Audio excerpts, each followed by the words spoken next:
Sa mjesta gdje piva i Tara prave Drinu, sa granice između Bosne i Hercegovine i Crne Gore, vodimo vas na očaravajući rafting rijekom Tarom, najdubljim kanjonom u Evropi.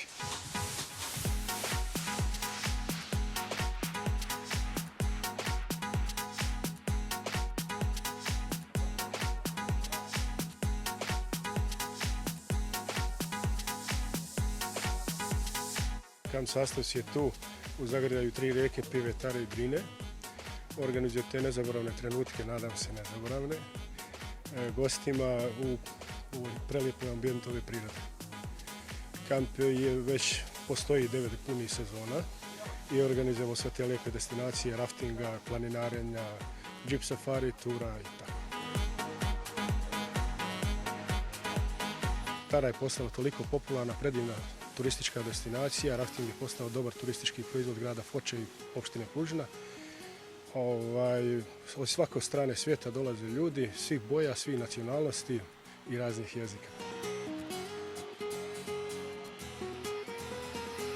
Smještajni kapaciteti su 90 mjesta u bungalovima koji su svi opremljeni sa strujom, unutra su opremljeni, obloženi su lamperijom, imaju svi posteljine, vojničke vreće i dušeke, to. Što se tiče hrane, Kamp se Sastavci dobro trudi da što više nudi tu domaću hranu sa ovog lokaliteta. Tako vidjeli ste i danas i sinoć, nadam se da ćete još biti zadovoljni kad budete ručali u Kampu Sastavci.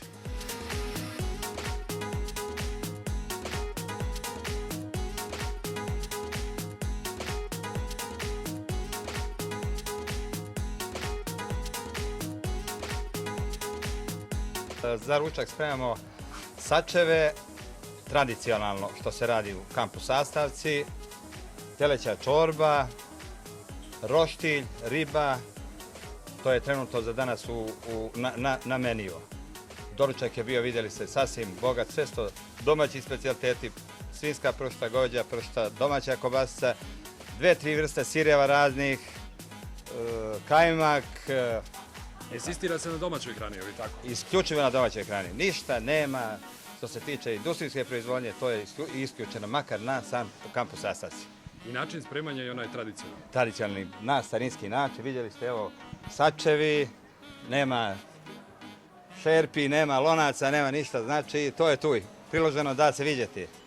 Jako je bitno da bude i jako kalorično, s obzirom da ove koji dolaze da se spuštaju rijekom, od njih se očekuje da imaju snage danas. Pa mogu bi kazati, što se tiče toga, najbolje bi bilo kad dođe, da se u onom momentu, kad gosti tu ručaju, da ih onda upitate da li su zadovoljni, da li nisu i sve to. A verujte, odlazak svakog gosta odavde, pa malte ne pojedinačno da se zahvali, da kaže doviđenja, da su prezadovoljni što se tiče same usluge, kvaliteta hrane, i šta ja znam.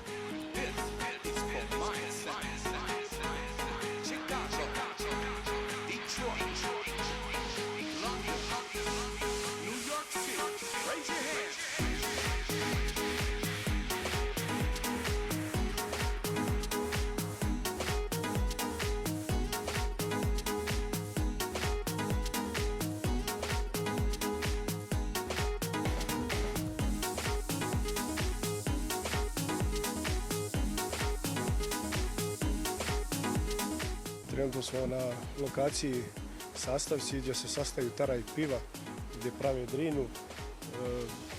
Malo specifično da od 2 rijeke nastaje treća.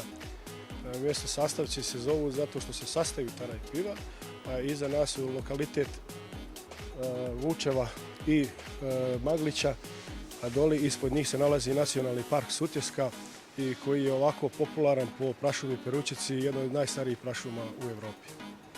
Ovdje je poprilično brza Tara i onako mirna piva. Kažu da jedna i druga se mogu piti ovdje na ovom mjestu, da su toliko čiste i toliko očuvane kada je priroda u pitanju, da prosto ne možete naći ništa što nije prirodno u njihovom sastavu.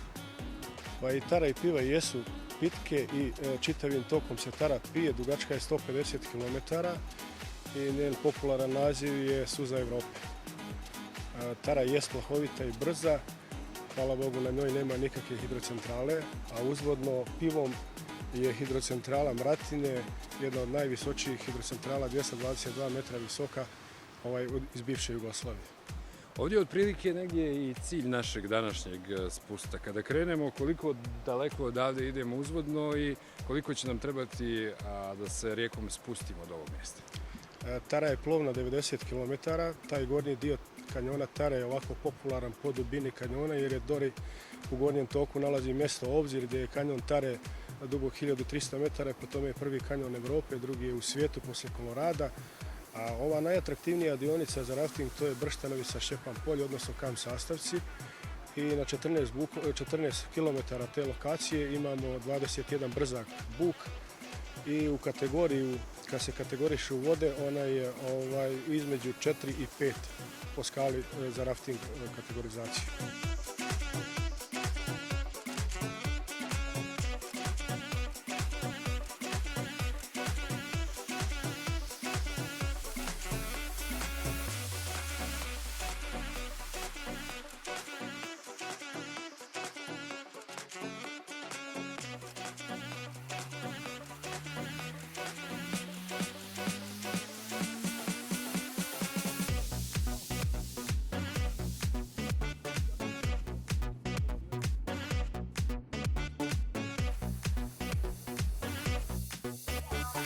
Trenutno se nalazimo ispod Zlatnog Bora, lokacija gdje je kanjon Tare dubok oko 1000 metara, a uzvodno što sam rekao na početku da 45 km nalazi se mjesto Obzir gdje je kanjon Tare najdublji u Europi.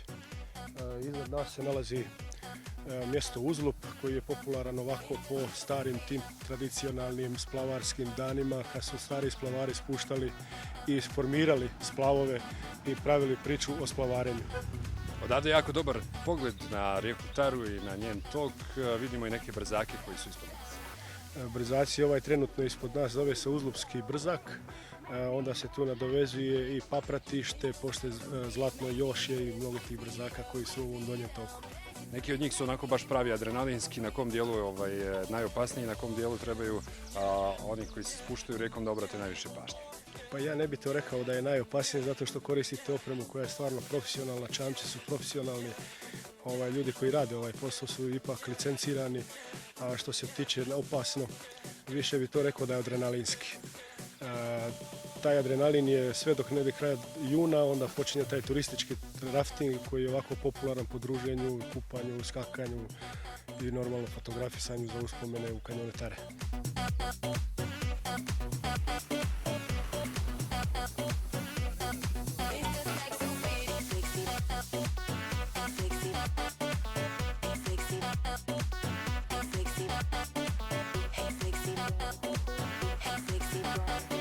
Na ovom predjelu dole vidimo sami kanjon Tare gdje je ovako najpopularnije mjesto za rafting, to su Vjernoviće i Ćelije koje su kategorisani 4,5 kategorizacije za rafting. Sami vidite da je ovaj predio predivan po tome što je bogat prirodom i sam kanjon Tare je bogat čitavim prirodom. Nije kao kanjon Kolorada koji je sav mutan, voda je mutna, nema zelenila kao u kanjonu Tare. Sa ove desne strane rijeke Tare vidimo par sela, neka od njih u 21. vijeku još uvijek nemaju ni puta ni struje. Toliko o priči koliko daleko se nalazimo i koliko je zaista ovo nešto specifično i posebno kada je priroda pitanje. Pa preko puta nas nalazi se selo Koljeno, a ispod dole nekih 800 kilometar imamo selo Vjernović koji dan danas nemaju ni struje ni puta. Tako da i sami vidite da kanjon je baš onako sav prirodan.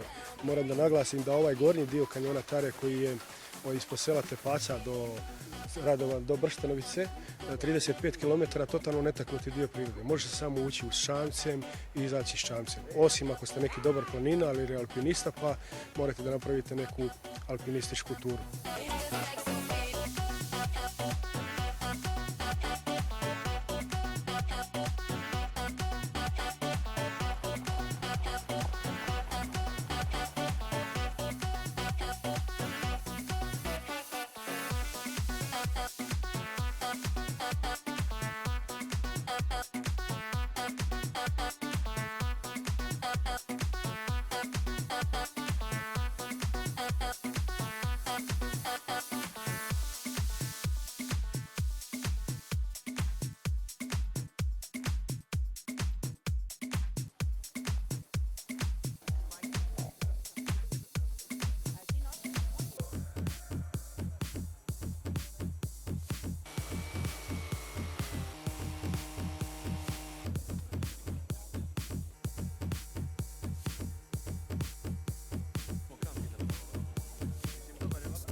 Lokacija Brštaravica, startna pozicija, 14,5 km dužine tare.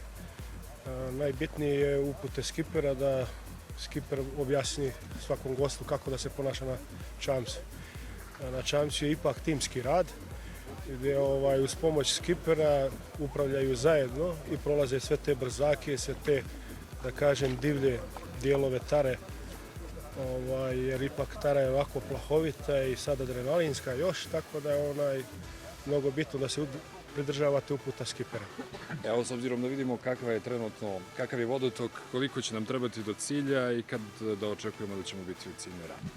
Pa po ovom vodostaju rafting traje negdje između od 3 do 4 sata sa pauzama normalno za odmor na mjestu Kulina, Manita, Vrela i Šipšanskom vodopadu koji su ovako baš predivni za fotografisanje i druženje, slikanje. Prvo je znači da imamo prsluke sigurnosne koji nas čuvaju, znači da se ne potopimo u vodi. Kako da se ponašamo, znači kada ispadnemo iz čamca ili ako se čamac prevrne, to treba znači da znaju skiperi, svi da vam objasnim. Najbitnija stvar znači je prvo imamo vidjeti na čamcima ove konopce za koje treba da se zakačimo, znači nogama. Ako se desi da neko ispadne iz čamca, šta je najbitnije? Znači da u brzaku ne pliva. U brzaku se znači ne može plivati, nego da tražimo neki minijak da bi izašli minijak da bi mogli splivati. U brzaku je najbitnije znači držati noge ispred sebe i opustiti se lagano na leđu, znači da idemo niz vodu. 5 godina si na vodi, je li ti se desilo nekada da se prevrne čamac ili bilo i takvih slučajeva? Desilo se znači u 3. godini, znači kada sam bio, desilo se, zove se Mlutno kamen mjesto, ne ićemo znači dole kada budemo na staru, izvrnuo mi se čamac i nekako sam znači uspio da vratim čamac na vodu što je trebao svaki skiper da uradi, znači pokupio sam vesla i gost. Znači svi su prošli nepovrijeđeni? Prošli nepovrijeđeni, bilo je super. Čini mi se da ima i oni koji namjerno negdje pokušavaju prosto da osjete kako izgleda i to pa da prevrnu čamac kad su gosti u pitanju, jel da? Pa da, ima gostiju, znači skiper to ne radi, ali ima gostiju koji hoće da se prevrne, znači oni traže od nas da ih prevrnemo i onda mi to uradimo, naravno ostavimo vesla na drugi čamac i onda to uradimo da bi imali taj osjećaj kako je kada se prevrne.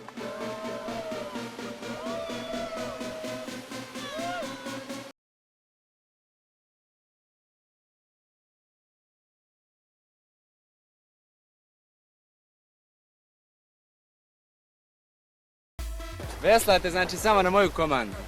Vesla držite ovako, negdje u šini ramena. Svi naprijed i to je to.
Koliko često ste bili ovdje i šta je ono što vas privlači kada je Tara i rafting Tara u pitanju?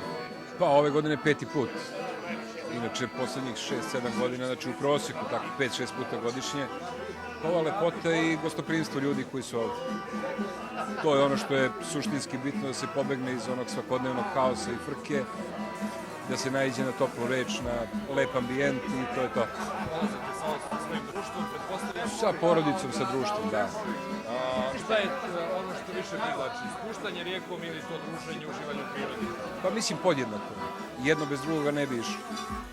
Čak što više mislim da bi možda i to druženje bilo prioritetnije u odnosu na sam spust.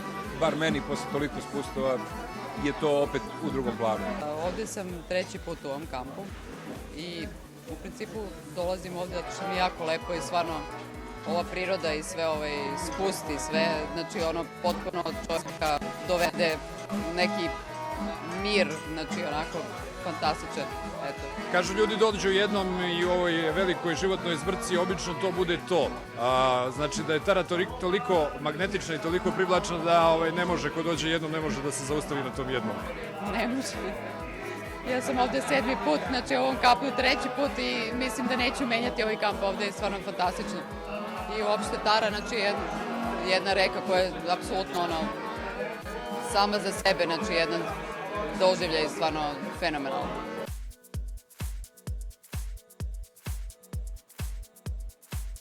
Kažu da onaj ko jednom dođe na rafting Tarom obavezno dolazi i drugi, i treći, i ko zna koji put. Mi smo živi primjer za to. Vidimo se ponovo naredne godine ovdje na rijeci Tari. Prijetno, do gledanja.